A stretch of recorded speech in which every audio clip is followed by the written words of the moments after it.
Welcome to Workforce Gaming. I am Doug, along with my dad. Hi, Doug. And I think this is now maybe a series. If this is the second one, this could now be a series where my dad and I barely review a video game. And today's game we're barely reviewing is going to be Cyberpunk 2077, a game that I am genuinely shocked. Not only were you able to get through, you got through both the base game and Phantom Liberty. And I think you have almost 200 hours into it. So high level just to start. How did you enjoy it? How did you, off the cuff, how did you enjoy Cyberpunk? Because I know mostly you only play Destiny. We occasionally get you to play one video game, but Cyberpunk you really got into. So I was like, what made Cyberpunk a little bit different than maybe other games you've tried where you're willing to put this much time into it? I think probably the way it just kind of changed. I mean, you know me and my dystopian future stuff. I love that. I mean, the look of it, a lot of my time, you keep talking about this 150, 200 hours. A lot of that was just walking. I wasn't actually doing the game. I mean, just the overall look of the game had me right from the get-go. It was kind of cool. I enjoyed that. And I used to sit and watch sunsets. You know, it was just that cool to me. Oh, in the game? Like you just sit there and watch time pass sort of thing? Yeah. I would climb that's cool. the building I could and just park up there. That's cool. I remember when I was playing this game, when I first played it, I was like, there was a scene in Phantom Liberty. I was like, oh man, speaking of the cyberpunky sort of future, I was like, oh, Dad would love this scene. And the scene is where they reveal Songbird and what she looks like, that she's not. Spoilers by the way for all of Cyberpunk. That she's not fully. I mean, she's human, but she's just so teched out that she's just her whole skeleton is completely cybered and all that stuff.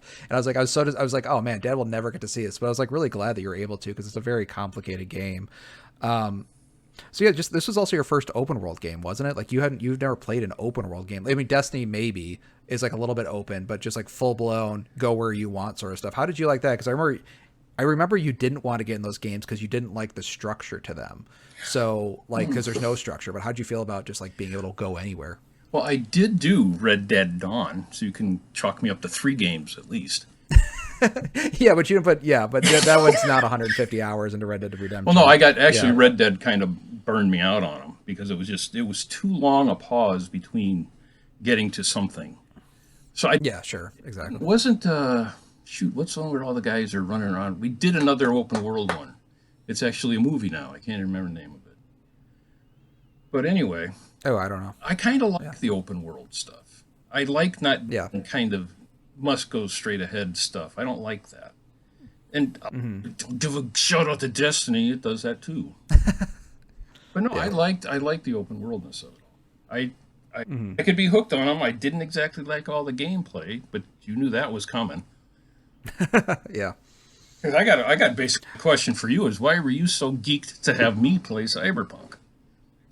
I was so geeked for you to play Cyberpunk because it is the closest I think a game has ever gotten to being Blade Runner-y. I know you like Blade Runner, Escape from New York, that sort of stuff, and I feel like games have always been kind of technologically wise, creeping to almost getting to that. Right. And then this one, I think we even played the intro together because I think. Because I was playing as this is the sort of stuff that you really like, Blade Runner especially. And I remember when you were starting this one for the first time, and it's near the beginning, you and Jackie are just driving around together, and it's raining outside. And I remember you said, oh God, this is just like Blade Runner. I think you even said something this is just like my movies. I was like, yes, that's why I wanted you to play this one so bad, because it is just like your movies. That's why I wanted you to play, because I knew that some of the content stuff that maybe we can talk about in a second, because I actually would be curious about that. I think the game overall is over the line that you would normally accept for violence and stuff, because while you do like Blade Runner and stuff, you do have a pretty, not strict line, but super violent stuff you're not necessarily into, especially games where you're shooting a lot of people.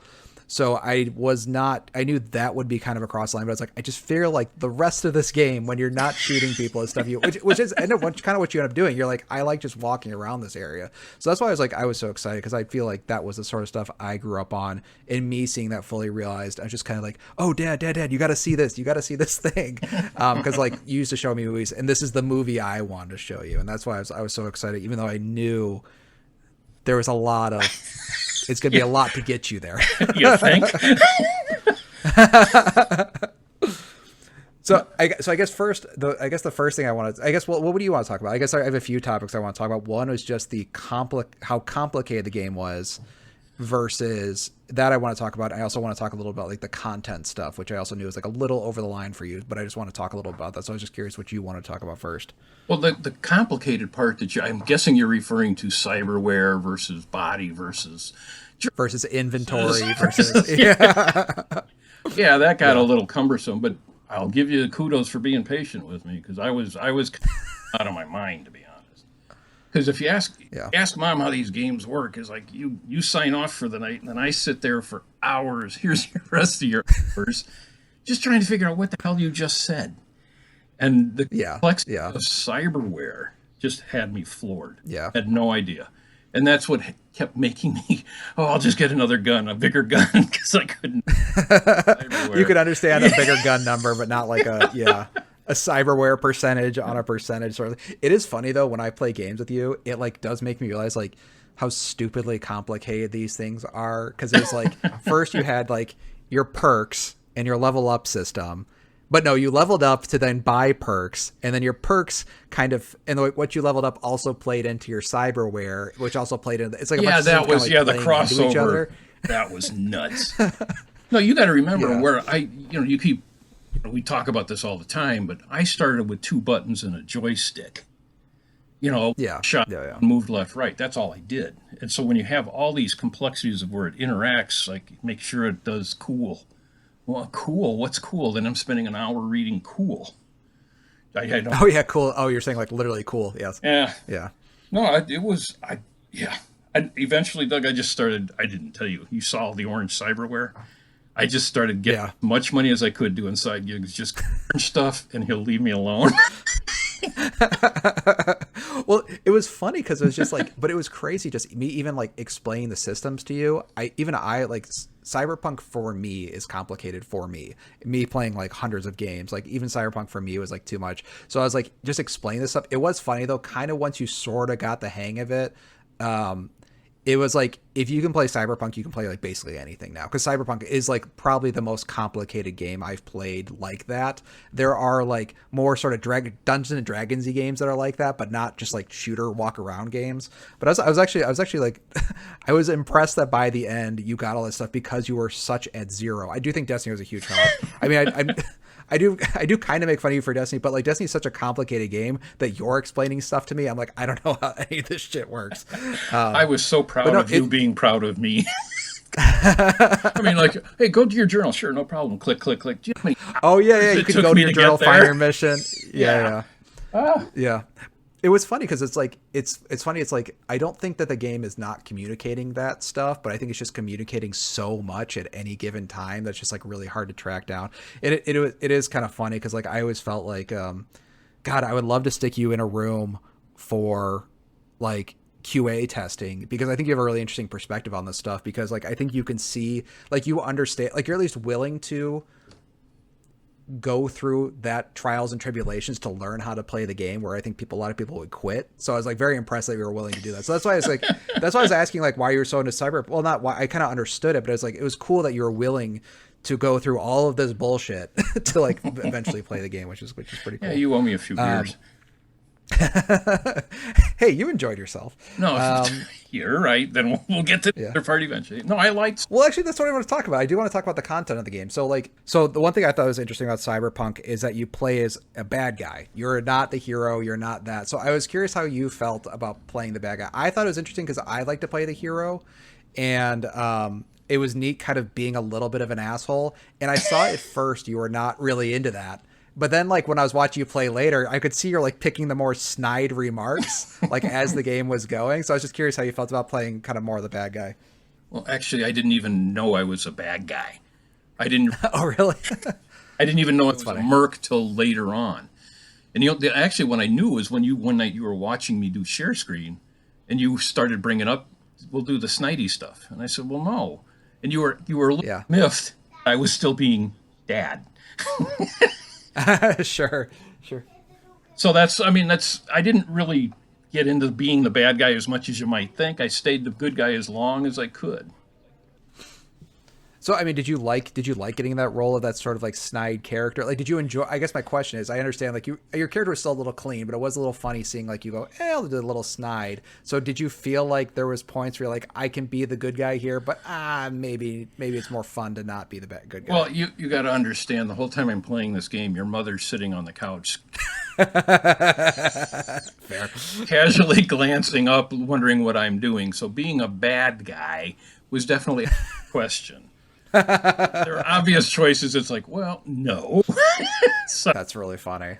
so that's part of the whole issue right there. So no, I wasn't. I'm looking forward to redoing it as a corp guy to see what changes. Oh, are you really gonna try and replay Yeah, the game but as like a different I was going character? to talk to you about. I got to restart the game. Do I lose all my bad guy stuff? And now Oh, you lose everything. You lose yeah, it like that's you're I starting didn't from know if a I wanted to start clean slate. over. But yeah, But it's go ahead. yeah. It's kind of cool though if you restart, then you can kind of just like choose differently than you would have. Like maybe your corpo guy is a bad guy, or maybe something or whatever. But like the missions will be pretty similar, but like how you react to stuff will kind of be up to you. And that's usually like, especially for your second playthrough, I would definitely recommend like just do the other thing you would have done. Like maybe what goes against your character sort of thing. I don't like playing like super bad guy in general. Nope, you're shaking your head. No, You I just want to will see what's not do that. Dude, I would just said what I was in a tank with Pan Am. Hey, I'm learning how to Pan Am. What the hell? That's so So funny. no, that is not going to happen. That's so funny. It's just no. I can see, the why young folk love this game, but Space Invaders didn't have that kind of choice at all. That's so funny. Space Invaders didn't have a sex scene. It's the funniest thing. Space Well, I guess what do you want out of us? What do you want out of a second playthrough? Actually, I'm curious. Like as a corpo guy, like what is there something that you like want to see the corpo guy story different? Like what are you expecting from a new playthrough? I guess. Well, actually, I was hoping to get more inside the buildings because I Oh, interesting. interiors of those buildings, like the architecture stuff, was kind of cool to me. Yeah, yeah. Inside, as well as the destruction outside. There's a real clean line of like the haves and the have-nots kind of thing. Yes, yeah, yeah. I want to see what the haves have because they're abusing the have-nots, and I just kind of want to see it. So I will say that you will not get that, unfortunately, from this. So what's going to happen is the big difference is your intro is going to be different. Like that intro will satisfy that, I think, but like you still end up meeting Jackie. You still end up becoming kind of like a streetwise guy, and you go into the same plot stuff. I don't think like you'll get into new areas, unfortunately. This is just not like because I think that's kind of the expectation. I think you have the correct expectations, and that's actually one of the things that was one of the big issues with this game is that like you said, like hey, if I'm a corpo guy, I should be able to walk into any building, but really the stories still kind of converge. I think what you'll find though, like so for example, if you are in like a mission before that's more of a city building kind of thing, you can kind of talk your way out of certain areas now. Or you'll have like more interesting conversations of like maybe you don't have to sneak into the building, maybe you can just walk right through the door and talk to people. That's going to be more your experience. Yeah.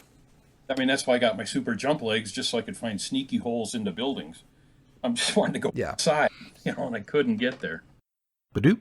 This channel is Patreon supported. If you like what you hear, you can go over to our Patreon, where you'll get bonus audios as well as influence some of our upcoming videos. Back to our review.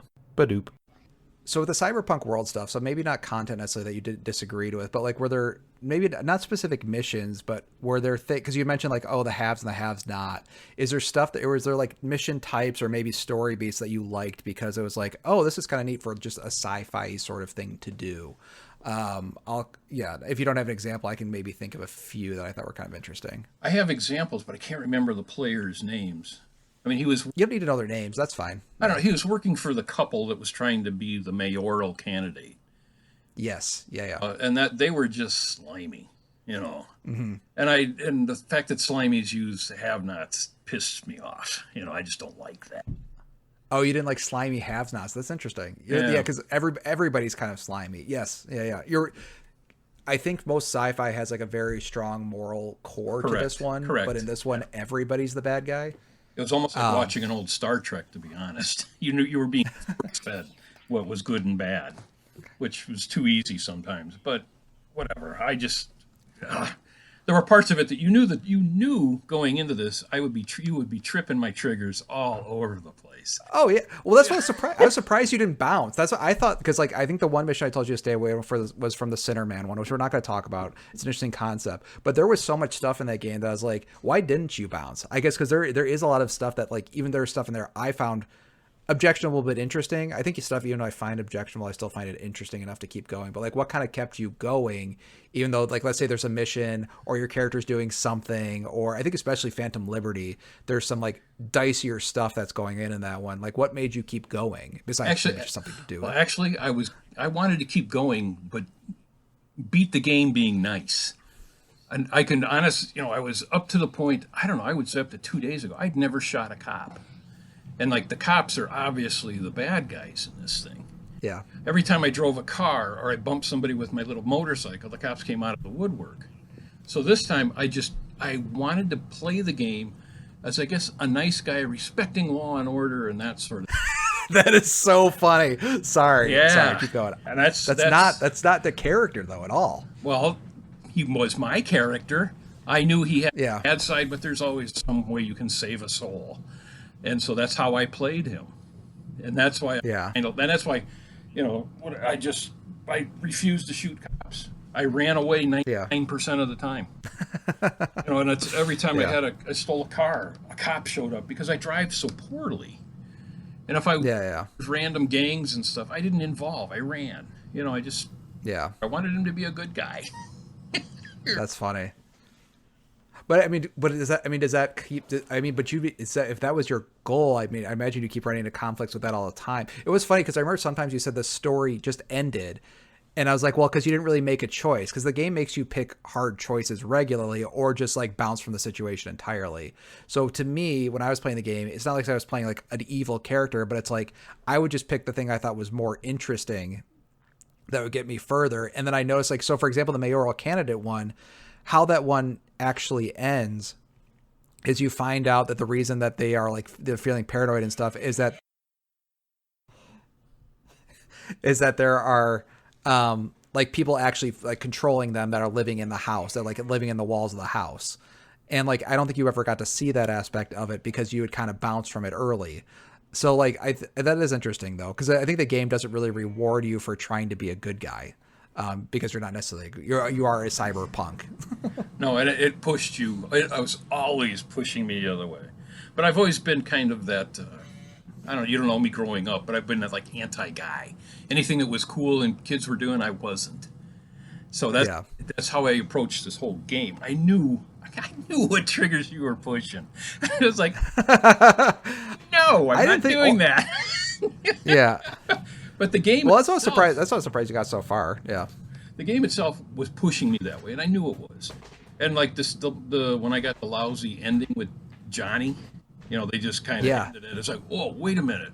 So I had to go back and be a little more cynical and such, and then I got the better endings. Well, yeah, you had to be more assertive. I think, and that's the thing I would recommend. Maybe not go against your thing, but like if you can just be like a little more assertive in your playthrough, I think you'll find more interesting things that are happening. If you're just, I think that's the thing is like it's a game that requires you to be assertive, and you have to be assertive on situations that aren't good, where there is no good guy sort of thing. I get it, but I just, Doug, you're not going to change me.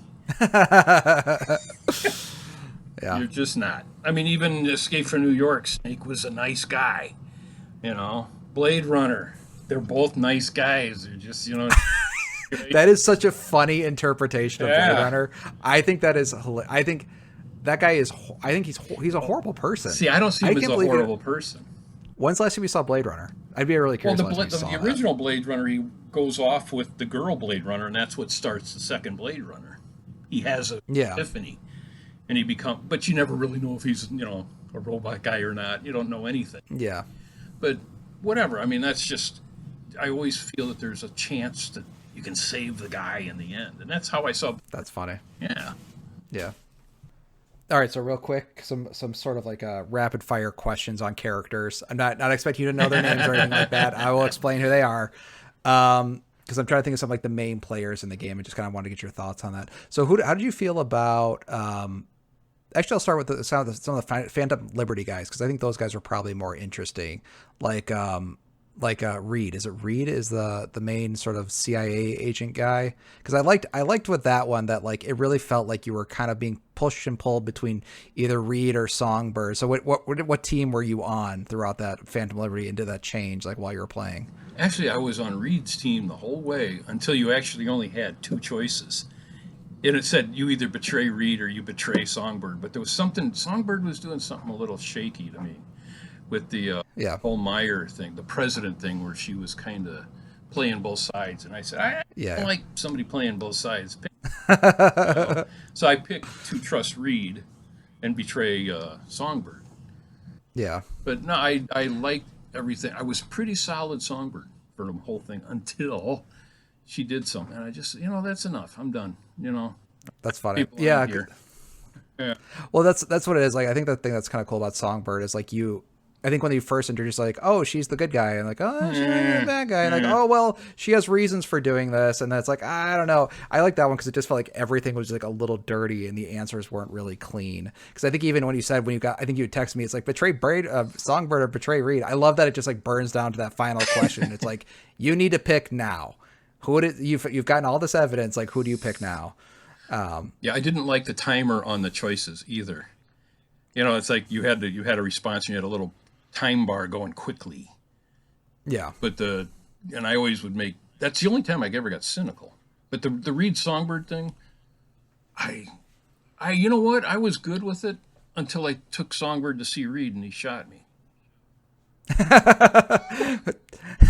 Wait, he shot you? Well, I did this is you always get this is another one when I do share screen. I just walked up to him. Oh, it's Reed. He knows I have Songbird. Bam. It's like, well, dude. Oh, well, because you kept running into characters. Like, yeah, literally running into I would them. not slow down. And he just shot me. And I was so upset with him because and I think that's the part of the game I kind of like too, is there was that little emotional contact. Like, damn, Reed, I liked you. Look what you did to me. Yeah. It was a connection there that got shattered in that one scene. And then thank God for reloading. Yeah, no kidding. That saved him. No. How'd you feel about? I think Judy was probably my favorite character in the game because I thought it was cool that she was so tied to brain dance stuff, which was like kind of grimy. She was kind of a nice person doing kind of grimy work because she was creating brain dances or at least like processing them, sort of thing. I really like Judy as a character, and her plot line was kind of interesting. I don't know how you felt about her. I really like the one thing I was so excited for you to try. I was like, you got to try the Judy mission because we haven't talked about this one. How'd you like the dam mission? I thought that was really slick and like a very cool like mix of, I would say the mix of mythos where it's like the haves and the haves not, and her whole like neighborhood as a kid got put underwater for like the sake of a dam. I thought that was really, how'd you like that one? Well, that one hit home, real hit home. Because if what are you talking your about? mom, damn, there's a oh yeah there, yeah, and I mean that's another. You're absolutely correct. That's all I was thinking about was how that kind of stuff they're just overlooked. Yeah, you just move. We're gonna fill it with water. And that was a very sad thing, and it was neat because it was so slow. Yes, Fast. You had to go slow. You knew where you were going, but you had to go slow. You kind of had to take it in. Where usually you're just running around. But no, because you were excited for me to see that one. And I was like, what are you talking about? But no, that was a very, very, very good scene. That one hit some emotional triggers for me, too. Definitely the have-nots. Yeah. Yeah. Was there any scenes like that you kind of stuck out to you? The one where they had to go play, oh, God, was it a French couple where they're like taking on their personalities? Yeah. The casino. And and they're just sitting in there, and those two people are terrible human beings. Yes. Absolutely terrible. And they're in the most, thing that you think is the best that you could have. A gorgeous casino, lighting. Yeah. Free booze and drugs. But it was like you knew they were just not good people. And I don't want to get this Yes. whole social aspects. No, I think it's like, cool. No, I think that's exactly what no, I think that's why, because that's the thing I kind of not even wanted to talk about, but it's like I know that's why you like sci-fi stuff, is that sort of like moral code stuff, and that's the thing I think is maybe we talk a little bit about Cyberpunk. We just talked about it earlier. It's like where there's like every part of it is just rotten up and down the chain, which I think is kind of cool. But I do like that high society scene because like here's all the biggest players in Night City, and like they're all pieces of shit in their own unique little way. Yeah, but it's cool because that universe rewards being a bad person, which I thought was cool. So what'd you feel walking around that party scene? Now I'm really curious because we're gonna get into it. Why not? Well, What do you have to lose? You're retired. I mean, it's like your mom's sitting on the couch, so it was okay. I did one of the things I did was I climbed on buildings and paused. I also, when I went to parties, I would just pause and watch people because everybody's animated in the scene. There's I don't know where the woman's singing and she's like a huge butterfly kind of thing. Yes, yeah. That's the same. Yeah, it's in that same sort of scene. Yeah. And it was just the textures and everything was just. It makes you kind of realize that it's just like a screen, if you know what I mean. It's a green screen. It's a green screen, and it's just not real. But the guys who designed this thing are just over the top. Everything was just cool. Everything was accessible. I had trouble finding edges of scenes. Oh, just like I think the last time you played, I was watching you play. We did a lot of share screen together. Was the you had found the border? I think like on the outside, but you had driven so far out into the desert to like, find the border. Like, oh, a border! Like I didn't know that was here.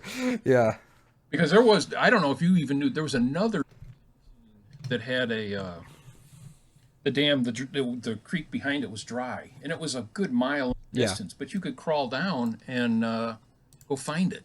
Go find the end of the world and see what was going on, which And again, it's me looking for the edges, and I found one, so that was kind of cool. I like that. I dig that. Yeah, I love that a lot. Yeah, it is cool how much you can kind of push the game until you find that. Well, because you kind of avoided the question, I do want to go back to the high society stuff.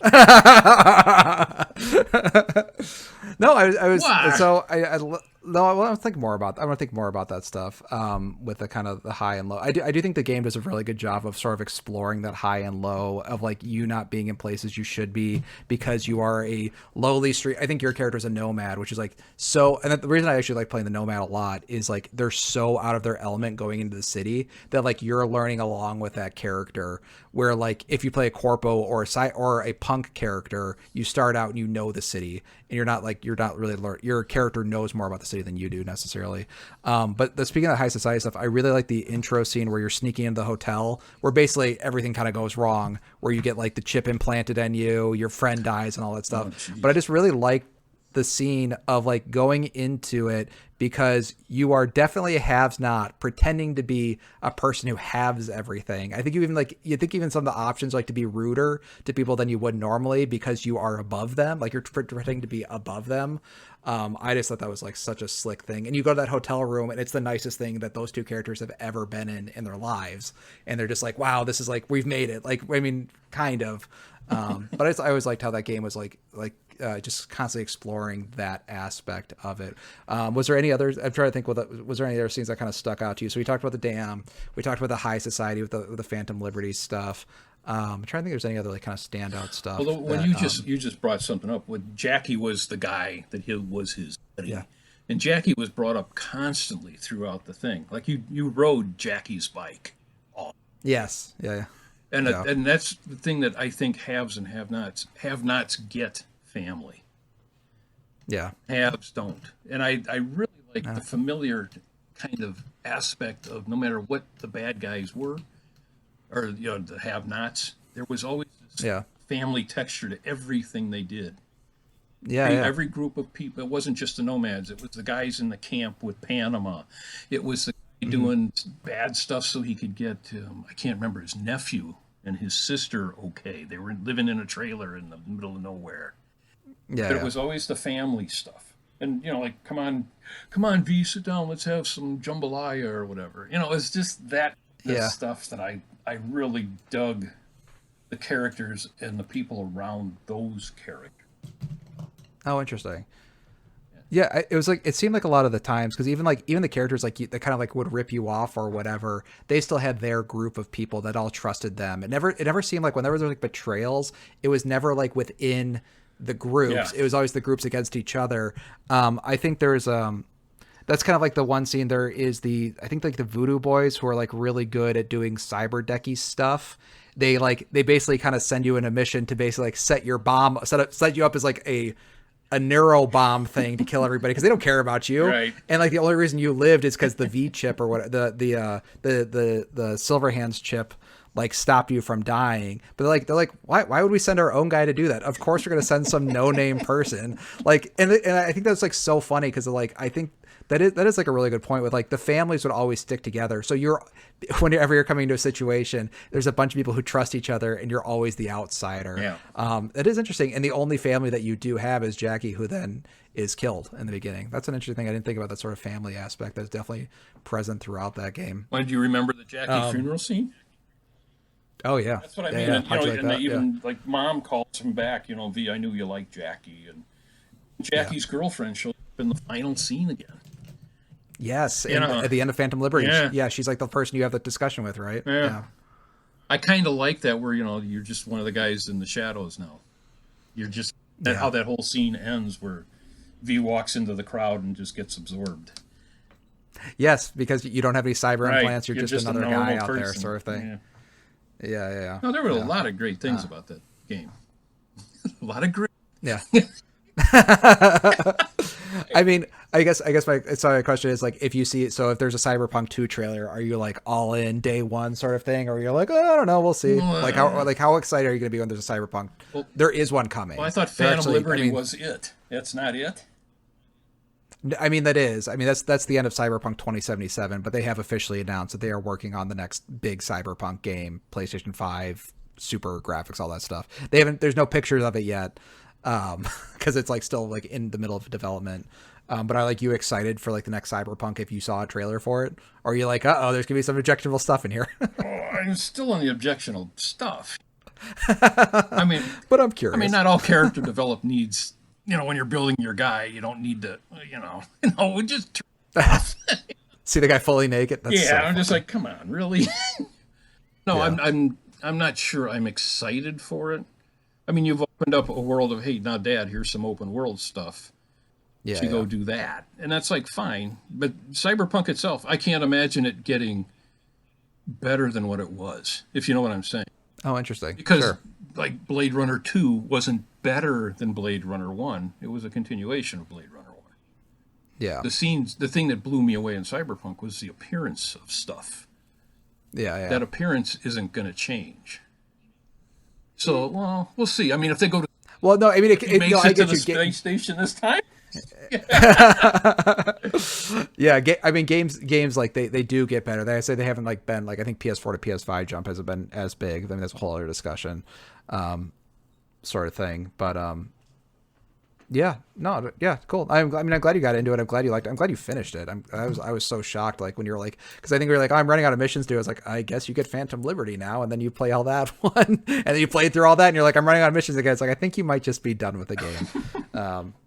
That's cool. Are you gonna go back to Destiny? What's your next game? Do you have an idea of like what you're gonna play next or no? Well, the Destiny showed up, by the way. It has like 3 or 4 things you can do solo, and then you got to pay the $100. But you're gonna pay, yeah. I guess once you pay that $100, then you're good for the next year until I find another. We'll see how that goes. I honestly don't know, Doug. Honestly, because there's getting to be a point of, the biggest thing you showed me was the enlarging the PS5 stuff, how to zoom in. Oh, the text. Yeah. I mean, God, we didn't even talk about that. That's why I'd like love to get a QA room because like you actually use a lot of the accessibility stuff that I think people are aware of but don't necessarily use. But the zoom function on the PS5 to even read that stuff was like really important for you throughout your entire playthrough. You were using that zoom function all of the time. Yep. And even when last night I was doing Destiny, I never knew what the stuff said. It's like my normal way of playing now. There's words I zoom in.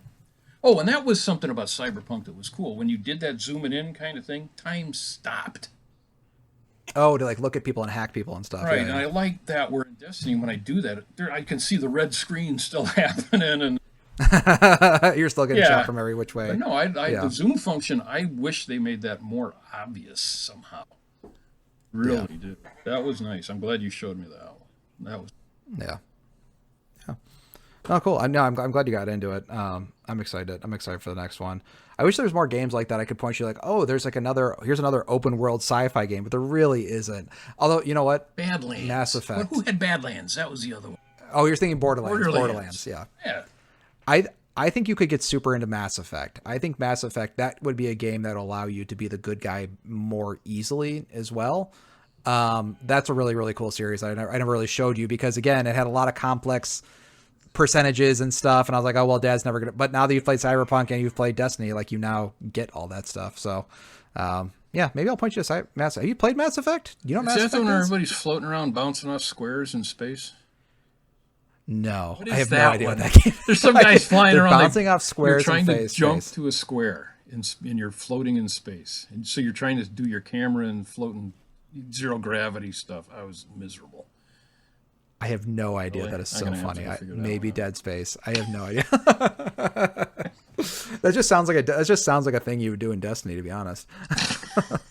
Leave my Destiny alone. Hey, make sure you tell Brad I am playing something other than just Destiny. I did. He was impressed. He had finished Cyberpunk. I was impressed he had finished Cyberpunk. All right, so we'll wrap this up. Any final thoughts on Cyberpunk, on video games, on anything? Well, no, I'm noticing what we never ever talked about, and I totally agree. What do you mean? Yeah, I think. Well, now what are you talking about? Are you talking about the sex stuff in the game? The sex stuff and the over-the-top violence. It's not needed to make a good game. That is true. I do think Cyberpunk is more violent than the world that it inhabits calls for, and has more kind of extreme stuff in it. That is funny, though. That I always thought you'd quit out. And again, yeah, maybe I'll play that Sinner mission, and we can have another talk on just that one. No, I'm not. I read what that mission was. There's no way I'm playing that one. Yeah. So no, I mean that's what I mean. It's like, yeah, you can do that. It's easy to to me. That's easy. And I don't like that.